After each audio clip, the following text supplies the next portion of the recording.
L'histoire du karaté Shidokan, en fait, ça fait partie du style des karatés au contact.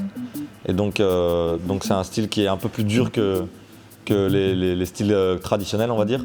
Dans lequel, en fait, dans la lignée, tu as les styles traditionnels. Et puis, il y a Mas Oyama qui a créé donc le Kyokushin.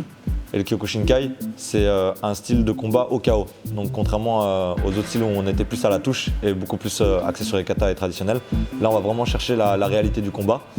Et à partir du Kyokushin, en fait, est né plein de styles, on va dire les enfants du Kyokushin, dont le Shidokan. Donc en fait, il y a Mas Oyama qui a créé le Kyokushin, et un de ses élèves qui s'appelle maître Yoshiji Soeno a créé le Shidokan. Et lui, en fait, il est parti de la base du Kyokushin et il a été chercher dans différents autres styles en fait les petites subtilités, comme un peu de solo jiu-jitsu, de la boxe avec la boxe thaïlandaise, un peu de judo, etc. Et en fait, il a fait un peu un mix pour compléter en fait son style de karaté au KO. Je pense que aussi le Kyokushin, en fait, voilà, Mas Oyama, son professeur spirituel, c'était Miyamoto Musashi. D'ailleurs, je vois là le tatouage de Miyamoto Musashi dans son dos. Et Miyamoto Musashi, c'était un combattant qui combattait avec 2 sabres. Donc il a créé le Nitoryu.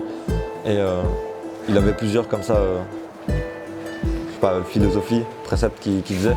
Il y en avait une, c'était embrasser tous les arts et ne pas se borner à un seul.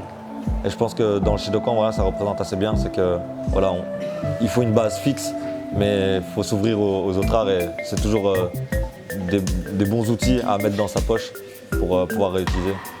Et les règles du Shidokan aussi permettent un peu cette liberté. Parce que comme j'ai dit, on a un style de karaté au KO, donc on peut vraiment utiliser toutes sortes de techniques, on peut venir agripper, etc.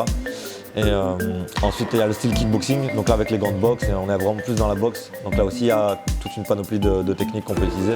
Et après le dernier round en MMA, donc dans le round de MMA c'est libre. Et donc à partir de ce moment-là, il y a encore d'autres techniques, on peut aller au sol, etc. Donc c'est vraiment très vaste.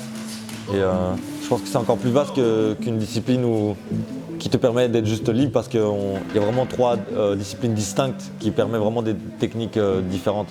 Donc voilà.